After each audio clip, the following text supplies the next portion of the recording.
American democracy in crisis. Democracy faced its most serious crisis in decades. Democracy in decline and under assault from nearly every corner of the world. খসে পড়ছে কুফরি গণতন্ত্রের শয়তানি মুখোশ। শতাব্দীর নানান ঘাত প্রতিঘাতে নড়বড় হয়ে ওঠা এক কুফরি মতবাদের নাম গণতন্ত্র।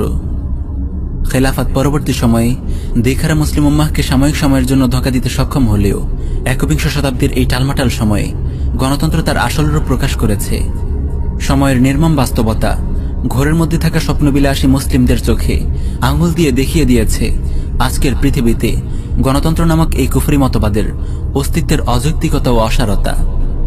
গণতন্ত্র মূলত সামান্য কিছু সময়ের জন্য চমক সৃষ্টি করতে সক্ষম হলেও ক্রমশ খোলাভাবেই প্রকাশ পেয়েছে এর মুখোশের আড়ালের নগ্ন চেহারা।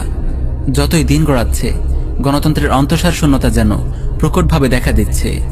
অরাজকতা, গুম, খুন, হানাহানি যেন এক নিত্যকার অনুষঙ্গে পরিণত হয়েছে এই শাসন ব্যবস্থার। প্রকৃত অর্থে মানবরচিত একটি কুফরি মতবাদ হিসেবে গণতান্ত্রিক শাসন ব্যবস্থার কাছ থেকে এর চাইতে ভালো কিছু প্রত্যাশা করাও এক প্রকার মূর্খতা। শান্তি, সৌম্য, সমতা, ন্যায় বিচার কিংবা নিরাপত্তা এই জাতীয় ট্রেডমার্কগুলোকে পুঁজি করেই আজকের দুনিয়ার গণতান্ত্রিক তাগুত শাসকের দল জনসাধারণের সাথে ধোঁকাবাজিতে লিপ্ত আছে। কিন্তু আসল চেহারাটি কেমন? গণতন্ত্রের নিরীহগুলি বনাম বাস্তবতা।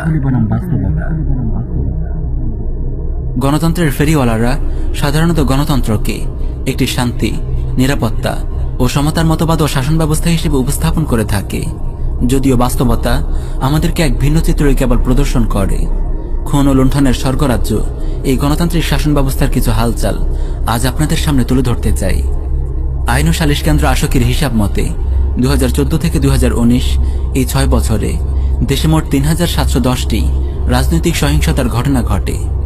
করোনাকালীন 2020 সালের 157টি ঘটনা যোগ করলে যার সংখ্যা দাঁড়ায় 3867তে।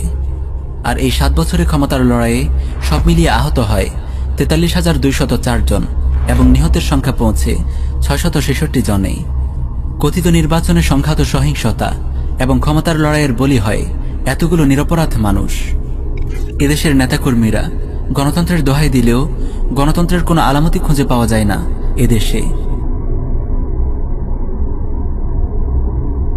গণতন্ত্রের স্লোগান তুলে ক্ষমতার বাগডোর আঁকড়ে রেখে হিন্দুত্ববাদী ভারতীয় মালহন মুশরিকদের পদলেহন এবং তাদের ঘৃণ্য এজেন্ডা বাস্তবায়নই এদেশের মোরতাদ শাসকদের একমাত্র কাজ। আর গণতন্ত্রের ফাঁকিটা এখানেই। পশ্চিমাদের দেয়া কুফরি গণতন্ত্রের এই ঘৃণ্য চেহারা কেবল বাংলাদেশেই না, স্বয়ং গণতন্ত্রের আইডলদের হাতেই কবরস্থ হচ্ছে গণতন্ত্র। সম্প্রতি আমেরিকার প্রেসিডেন্ট নির্বাচনে করচুপির অভিযোগ, তথাকথিত মহাপবিত্র নির্বাচনের ফলাফলকে থোড়াই কেয়ার করে ক্যাপিটল হিলে ট্রাম্প সমর্থকদের হামলা ও ভাঙচুরের ঘটনা জানান দিচ্ছে গণতন্ত্রের রাজঘড়িতে বিদায়ের ঘণ্টা বেজে গেছে। এছাড়া গণতন্ত্রের আঁতুড়ঘর হিসেবে পরিচিত গ্রিসের পেট পূজারী গণতন্ত্র, উদারবাদী ইংল্যান্ডের স্বার্থবাদী ব্রেক্সিট ইস্যু, বিশ্বের সবচেয়ে বৃহৎ গণতান্ত্রিক দেশ ভারতের সাম্প্রদায়িক আচরণ, সংখ্যালঘু মুসলিমদের নির্যাতন, নিপীড়ন এবং তাদের ন্যূনতম নাগরিক অধিকার হরণ, হিন্দুত্ববাদী রামরাজত্ব প্রতিষ্ঠার দৌড়ঝোঁপ, এই সব কিছু আজ কথিত উদারবাদী গণতন্ত্রের অসারতাকে দিনের আলোর মতোই পরিষ্কার করে দিয়েছে।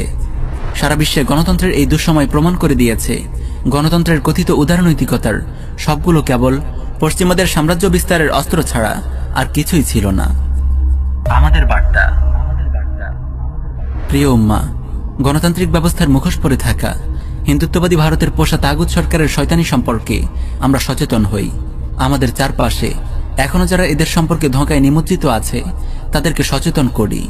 আজ যদি আমরা গাফলতের ঘুম ভেঙে জেগে না উঠি তাহলে শীঘ্রই হয়তো দেখা যাবে কাশ্মীর, হায়দ্রাবাদ কিংবা গুজরাটের করুণার্ত চিৎকার প্রতিধ্বনিত হচ্ছে বাংলার জনপদেও। আজ যদি আমরা গাফলতের ঘুম ভেঙে জেগে না উঠি, তাহলে শীঘ্রই হয়তো দেখা যাবে কাশ্মীর হায়দ্রাবাদ কিংবা গুজরাটের করোনার চিৎকার প্রতিধ্বনিত হচ্ছে বাংলার জনপদেও।